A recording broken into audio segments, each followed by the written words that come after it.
ధ్యాన మిత్రులందరికీ నమస్కారం. 41 రోజుల పాటు 41 మంది గురువుగారుల గురించి తెలుసుకునే ఈ ప్రయాణంలో మరి 20వ రోజుకి చేరుకున్నాం మై డియర్ ఫ్రెండ్స్. 20వ రోజున ఈ రోజున మనం తెలుసుకోబోయే ఆ మహా గురువు ఎవరంటే ఎంతో అద్భుతమైన తన ప్రభావాన్ని కొన్ని కోట్ల మంది మీద చూపించిన మహాశక్తివంతమైన ఆ ప్రభావాన్ని మరి ఆయన అపారమైన కరుణ వల్ల చూపించగలిగారు. మరి ఆయనే జీసస్ క్రైస్ట్. మరి ఈరోజు ఆ మహానుభావుడు గురించి, ఆయన జీవితంలోని కొన్ని విషయాల గురించి, విశేషాల గురించి గుర్తు చేసుకొని ఆయనకు మన కృతజ్ఞతను తెలుపుకునే ప్రయత్నాన్ని చేద్దాం. మరి జీసస్ క్రైస్ట్, ఈ క్రైస్ట్ అనే పదానికి నిర్వచనాన్ని చూసుకుంటే దానిలోనే జీసస్ క్రైస్ట్ గారి గురించి చెప్పుకోవచ్చు. సి అంటే కంపాషన్. అనంతమైన షరతులు లేని అపారమైన ప్రేమ వల్ల కలిగిన కరుణ ఆయన సొంతం అని చెప్పొచ్చు. H for humility. హ్యూమిలిటీ అహంకార రాహిత్యం. Totally grounding. And rebellious, or for rebellious. ఎంత విప్లవాత్మకమైన వారో ఆయన. ఆయన చేసిన పనులకి ఎంతో మంది అసత్యపు పునాదులు కదిలిపోయాయి. I for incarnation. తనని తాను నేను ఆ సన్ ఆఫ్ గాడ్, భగవంతుడి బిడ్డను అని తన ఇన్కార్నేషన్ ని ప్రకటించుకున్న ఆయన జీసస్ క్రైస్ట్. అలాగే సర్వీస్. ఎప్పుడైతే ఆత్మజ్ఞానపు ప్రకాశం తారాస్థాయికి, విశిష్టమైన స్థాయికి చేరుకుంటుందో ఆ జీవితం నుంచి అఖండమైన అద్భుతమైన సేవ అనేది జరుగుతుంది ఈ మొత్తం ప్రపంచానికి. మరి ఎంతో సేవ ఆయన చేశారు. అలాగే టీ ఫర్ ట్రూత్. ఆయన ఎప్పుడు కూడా సత్యాన్ని సదా పలుకుతూ సత్యంలో జీవించారు. అదే మరి జీసస్ క్రైస్ట్ గారి అద్భుతమైన జీవనం. మరి ఆయన జననం బెతల్హాంలో జరిగింది. బెతల్హాంలో జోసెఫ్ మరియు మేరీ అనే దంపతులకు ఆయన జన్మించారు. బెతల్హాం అంటే ఇప్పుడు ఉన్న పాలస్తీనా, ఇజ్రాయిల్ అక్కడ ఉంది. మరి ఆ బెతల్హాములో ఆయన జన్మించినప్పుడు వాళ్ళ అమ్మగారికి, నాన్నగారికి అప్పటికి రూమ్ కూడా అలాట్ కాలేదు. వాళ్ళు గర్భిణిగా ఆవిడ ఒక పశువుల పాకలో అక్కడే ఉండగా, ఆ పశువుల పాకలోనే ఈయన కూడా జన్మించడం జరిగింది. ఆయన జన్మించినప్పుడు ఏంజెల్స్ వచ్చి, ఆ ఏంజెల్స్ అందరూ ఆ బిడ్డని చూసి విజిట్ చేసి వెళ్ళినట్టుగా వాళ్ళ తల్లిగారు చెప్పారు. అయితే తర్వాత ఆయన బాల్యం చాలా వరకు గుప్తంగా ఉంచబడింది. ఆయన బాల్యం గురించి అంత ఎక్కువ విశేషాలు తెలియదు మై డియర్ ఫ్రెండ్స్. కానీ ఆయన ఎన్నో దేశాలు తిరిగారు. బాగా చిన్నతనంలోనే హిమాలయాలకు వెళ్లి, అక్కడ బౌద్ధ యోగుల దగ్గర ఎంతో శిక్షణ పొందారట. అంతేకాదు ఎషీన్స్ అనే ఒక ఆత్మజ్ఞానం పొందిన ఒక సమూహం ఉంది. ఆ ఎషీన్స్ చాలా ఉన్నతమైన జ్ఞానులనమాటండి. వాళ్ళ దగ్గర ఆయన కొన్ని సంవత్సరాల పాటు ఉండి, ఎంతో గాఢమైన యోగ ప్రక్రియలను, హీలింగ్ ప్రక్రియలను నేర్చుకున్నారు. అక్కడి నుంచి టిబెట్, చైనా ఇంకా అలా ఎన్నో దేశాల్ని ఆయన పర్యటించడం జరిగింది. చిన్నతనంలోనే ఇలా మొత్తం ఎంతో మంది మహాగురువులకి కలుసుకొని, మహా అద్భుతమైన ఒక గొప్ప జ్ఞానిగా, యోగిగా, ఒక సిద్ధుడుగా ఆయన తయారయ్యారు. తయారైన తర్వాత ఆయన తిరిగి ఆయన 16వ ఏట ప్రకటితం అవ్వడం జరిగింది. అయితే ఆయన చాలా రిబెలియస్ నేచర్ ఉండేది. ఒకసారి ఏం జరిగిందంటే, అందరూ టెంపుల్‌లో కూర్చొని ఒక మూర్ఖమైన మూఢనమ్మకాన్ని పాటిస్తున్నప్పుడు కొరడా తీసుకొని వాళ్ళందరిని కొట్టడం మొదలుపెట్టారట ఆయన. ఇంక ఎన్నాళ్ళు ఇంత అజ్ఞానంలో ఉంటారు, మేల్కోండి అని చెప్పేసి అంత రిబెలియస్‌గా ఉండేవారట. అంత రిబెలియస్‌గా ఉండేవారో, అంత అహంకార రాహిత్యం. అంటే ఆ రిబెలియస్ ఎందుకొస్తుందంటే ఔట్ ఆఫ్ లవ్ అన్నమాటండి. అనంతమైన ప్రేమ వలన, కరుణతోనే ఆ రిబెల్‌నెస్ అనేది కూడా, ఆ విప్లవాత్మకమైన కాఠిన్యం కూడా ఆయనలోంచి ఒక్కొక్కసారి బయటకొచ్చేదనమాట. అయితే ఆయనెప్పుడు చెప్పేవారట, తనను తాను తగ్గించుకున్నవాడు హెచ్చించబడును. ఇది చాలా ఫేమస్ సూక్తి ఆయన చెప్పింది. తనను తాను తగ్గించుకున్నవాడు అంటే, తన అహంకారాన్ని తగ్గించుకున్నప్పుడు, మన అహంకారాన్ని మనమే తగ్గించుకున్నప్పుడు హెచ్చించబడును. ఏది హెచ్చించబడును? ఆధ్యాత్మిక స్థాయి అనేది హెచ్చించబడును. అహంకారాన్ని గనక తగ్గించుకుంటే అని చెప్పారనమాట. అలాగే ఆయన చేసిన ఎన్నో మిరకిల్స్ మై డియర్ ఫ్రెండ్స్. ఆయన నిలబడిన రిబెలియస్ నేచర్ అన్నారు కదా! ఓసారి మేరీ మగ్డలేన్ అని ఆవిడ వేశ్య అని చెప్పేసి అందరూ రాళ్లతో కొడుతుంటారనమాట ఆవిడ్ని నడివీధిలో. కొడుతుంటే ఎవ్వరికీ ధైర్యం లేదు. జీసస్ క్రైస్ట్ అక్కడికెళ్లి నుంచుంటారు ఆళ్ళందరికీ అడ్డంగా. ఎవ్వరు కొట్టడానికి వీల్లేదు. అంటే ఎందుకు కొట్టకూడదు? ఆవిడ నేరం చేసింది, తప్పు చేసింది. మేము అందుకే కొడుతున్నాం, శిక్షిస్తున్నాం అంటే, అవునా తప్పు చేసిందా? ఓకే. అయితే తప్పు చేస్తే శిక్ష పడాలి. ఎవరైతే ఇక్కడ ఒక్క తప్పు కూడా చేయలేదో వాళ్ళు రాయితో కొట్టండి అని చెప్పన్నారనమాట. ఎప్పుడైతే ఆయన అలా అన్నారో, ఎవరైతే ఒక్క తప్పు కూడా చేయలేదో వాళ్ళు రాయి పెట్టి కొట్టండి అన్నప్పుడు అందరూ వాళ్ళ రాళ్ళని విడిచిపెట్టారు. వెంటనే మనందరం కూడా తప్పులు చేశాం గదా! అన్న ఆ స్పృహ అంటే ఆయన యొక్క ప్రెజెన్సు, ఆయన యొక్క ప్రశ్నించే తీరు అనేది అందరిలో ఉన్న అజ్ఞానాన్ని పారద్రోలి వెంటనే ఆ జ్ఞానోదయపు వెలుగులు కలిగేలాగా, ఆయనకి మరి అంకితం అయ్యేలాగా అంత అద్భుతంగా ఆయన ప్రశ్నించి అంత విప్లవాత్మకంగా ఎదుర్కొనేవారనమాట సమాజంలో ఉన్న అన్యాయాలన్నిటిని కూడా. అలా మొత్తం అందరి చేత ఆ రాళ్ళని పడేయించి ఆమెని కాపాడడం జరిగింది. అలాగే ఆయన ఎన్నో మిరకిల్స్ వాటర్‌ని వైన్‌గా మార్చడము, అలాగే హీలింగ్స్ ఎంతోమంది సిక్‌నెస్ ఆయన బట్ట పట్టుకుంటే కూడా హీలింగ్ జరిగిపోవడము. అప్పుడాయన చెప్పారు, "నీ నమ్మకమే నిన్ను బాగు చేసింది" అని చెప్పేవారనమాట. అంటే ఎప్పుడైతే నమ్ముతామో, ఆ నమ్మకమే మనల్ని బాగు చేస్తుంది. నమ్మకపోతే ఎంత దివ్యౌషధమన్నా, ఎంత మహానుభావుడైనా కూడా మనల్ని ఏమి చేయలేరు. ఆవగింజ అంత నమ్మకం ఉంటే పర్వతాలని సైతం కదిలించొచ్చు. మన నమ్మక వ్యవస్థకి సరియైన నమ్మకాలను ఏర్పరచుకుంటే మన జీవితాన్ని ఎలా బాగు చేసుకోవచ్చో అద్భుతంగా వివరించారు జీసస్ క్రైస్ట్ గారు. అలాగే ఒకసారి కేవలం 5 రొట్టెలు ఉంటే, ఆ 5 రొట్టెలతో 5,000 మందికి ఆయనకు భోజనం పెట్టారు. ఆయన పంచుతుంటే ఆ రొట్టె మట్టుకు తరిగేది కాదనమాట. అలాగా 5 రొట్టెలతో 5,000 మందికి భోజనం పెట్టగలిగారాయన. ఆ నీటి మీద నడవడము, చనిపోయిన వారిని బతికించడము, అలా ఎన్నో ఎన్నో అద్భుతాలు ఆయన జీవితంలో ఉన్నాయి మై డియర్ ఫ్రెండ్స్. ఆ జీసస్ గారు ఆయన 30 సంవత్సరాల ఆ వయసొచ్చినప్పుడు ఎంతో చేశారు. జాన్ ద బాప్టిస్ట్ అనే ఒక గురువున్నారు. ఆయన్ని కలిసారు. ఆయన్ని కలిసిన ఆ సమయంలో ఆ జోర్డన్ రివర్ దగ్గర 30 ఏళ్ల ప్రాయంలో ఆకాశవాణి వినిపించిందనమాటండి. ఆకాశవాణి వినిపించి చెప్పింది. వాయిస్ ఫ్రమ్ హెవెన్ ఏమని చెప్పిందంటే, "this is my beloved son." ఇతను నా ప్రియమైన బిడ్డ అని చెప్పి. In whom I I well pleased. ఎవరినైతే నేను చూసి ఎంతో ఆనందపడతానో ఆ ప్రియమైన బిడ్డ ఈ జీసస్ అని చెప్పడం జరిగిందనమాట. ఆ తర్వాత ఇంకా ఆయన అది జరిగిన తర్వాత ఆయన చేసిన వర్క్ ప్రభంజనం. అది చూసి ఇంకా ఈ రిలీజియస్ లీడర్స్ వీళ్ళందరూ తట్టుకోలేకపోయారనమాట. వాళ్ళ సామ్రాజ్యాలన్నీ కూలిపోతున్నాయి. అప్పుడు ఆయన మీద తప్పుడు అభియోగాలు మోపి, ఆయన్ని అరెస్ట్ చేసి, ఆ 33 సంవత్సరాల వయసులో మొత్తం మీద ఆయన్ని అరెస్ట్ చేసి క్రూసిఫిక్షన్ అనేది చేయడం జరుగుతుందన్నమాట. ఆ సిలువకి వేసేయడం జరుగుతుంది. ఆ క్రూసిఫిక్స్ జరిగినప్పుడు కూడా ఆయన ఫైనల్ వర్డ్స్ ఎంత అపారమైన కరుణ అంటే మై డియర్ ఫ్రెండ్స్, అది ఎంత గొప్ప ట్రాన్స్‌ఫర్మేషను, ఎంత గొప్ప వన్నెస్ స్టేట్‌లో ఉంటే ఆ ఫైనల్ స్టేట్‌మెంట్ ఇవ్వగలుగుతారో మరి ఆయన. ఆయన ఫైనల్ స్టేట్‌మెంట్ ఏంటంటే, "father forgive them for they know not what they do." వాళ్ళు ఏం చేస్తున్నారో వాళ్ళకే తెలీదు. అలాంటి తెలియని స్థితిలో నన్నిలా చేస్తున్నారు. తండ్రి వీళ్ళని క్షమించు అని చెప్పన్నారనమాట. అది ఆయన final words my dear friends. అంత అపారమైన కరుణ కలిగిన ఆయన.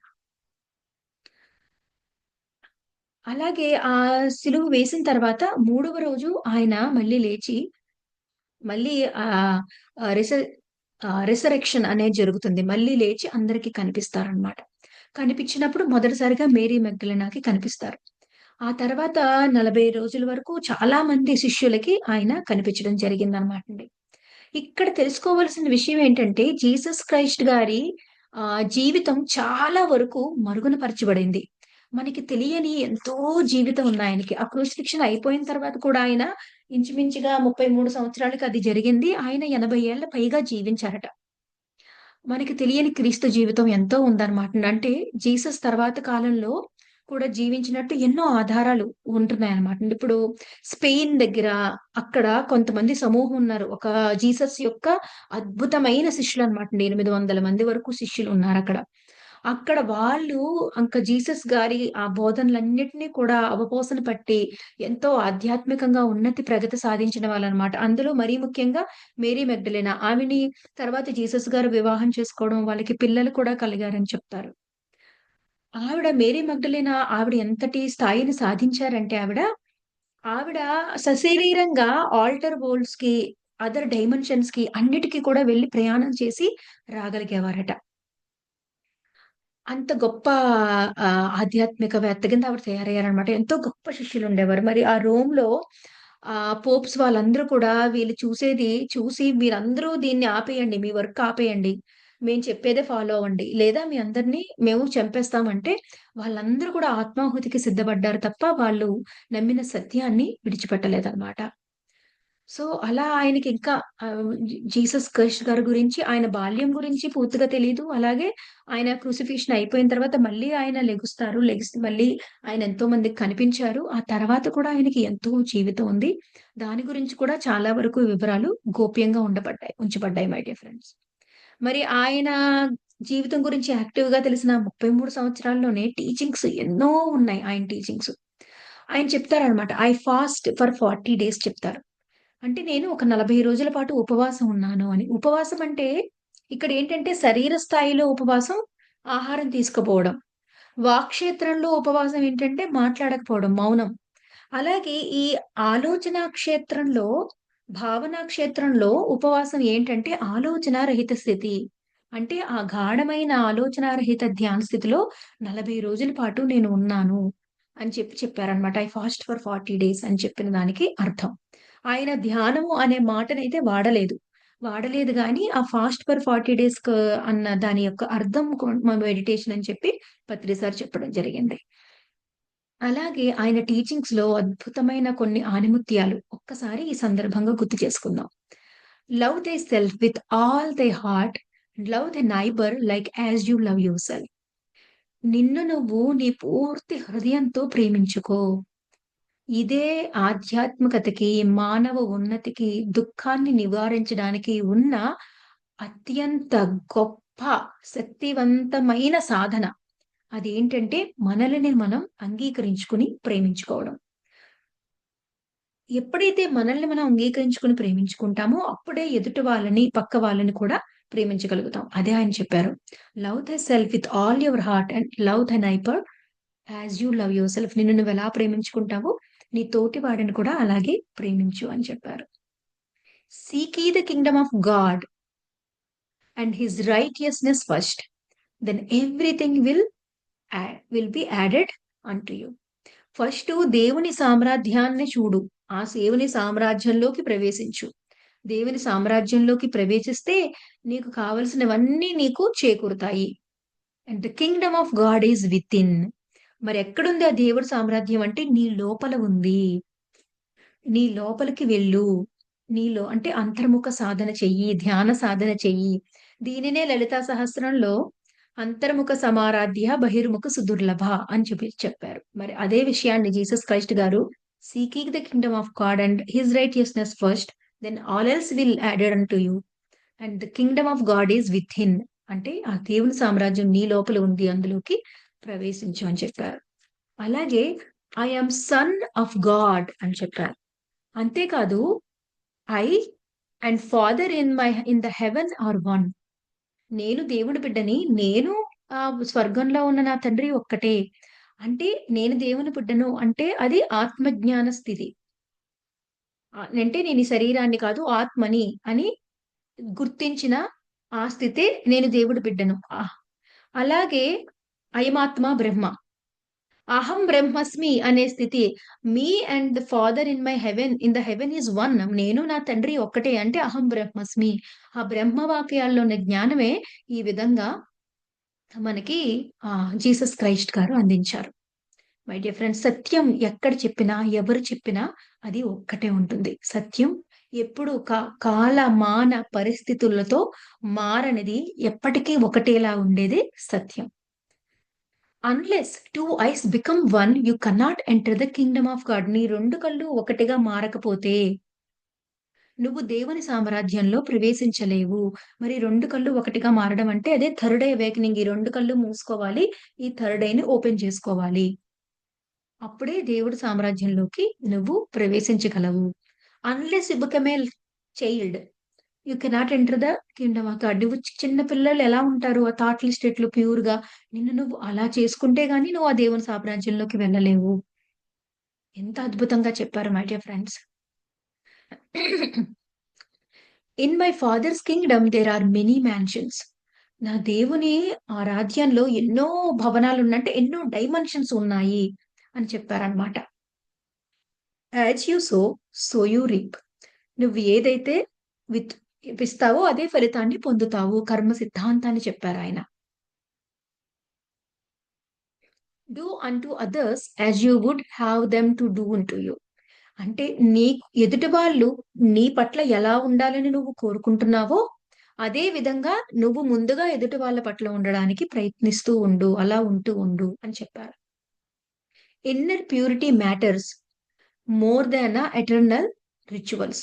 మనం బయటికి చేసే రకరకాల రిచువల్స్ కంటే కూడా మీ లోపల ఎంత ప్యూర్‌గా ఉన్నారు అనేదే మనం కన్సిడర్ చేయాల్సిన విషయము అని చెప్పారనమాటండి. ఆవగించేంత విశ్వాసం ఉంటే పర్వతాలను సైతం కదిలించవచ్చు అని చెప్పారు జీసస్ క్రైస్ట్. మరి ఆయన జీవిత విశేషాలు తెలుసుకున్నాం కదా! ఆయన ఐ ఫాస్ట్ ఫర్ 40 డేస్ ముఖ్యంగా ఆయన ధ్యానం చేసినట్టుగా, కర్మ సిద్ధాంతాన్ని గురించి, దేవుని సామ్రాజ్యం మన లోపల ఉందని, దాని లోపలికి మనం ప్రవేశిస్తే మనకు కావాల్సినవన్నీ మన జీవితంలోకి వస్తాయని, మరలా ప్రవేశించాలంటే మనం చిన్న పిల్లలుగా మారాలి. ఈ 2 కళ్ళు ఒకటిగా మారాలి. అది నీ లోపలే ఉంది. మరెక్కడో లేదు అని అద్భుతంగా ఆ ఆత్మ జ్ఞాన సారాన్ని I am the son of God. I and father in my heaven are one. అయమాత్మ బ్రహ్మ అహం బ్రహ్మస్మి అనే ఆ ఆర్య సత్య ఆహ్, వే వేద సత్యాలని అన్నిటిని కూడా జీసస్ క్రైస్ట్ గారు బోధించడం జరిగింది. అంతేకాదు అపారమైన కరుణని కలిగి ఉండడాన్ని ఆయన నేర్పించారు. మరి అది జీసస్ క్రైస్ట్ గారి గురించి. ఆయన క్రూసిఫిక్షన్ చేసినప్పుడు కూడా ఆయన అపారమైన అదే కరుణని అంటే కరుణ ఆయన స్వభావంగా మారిపోయింది. ఒక మల్లె పువ్వుని దాన్ని చెట్టుకుంచినా, తెంపినా, మాల కట్టినా, నలిపినా, వాటర్‌లో ఏసినా, ఏం చేసినా అది సువాసనే వస్తుంది. ఎందుకంటే అది దాని సహజ లక్షణం.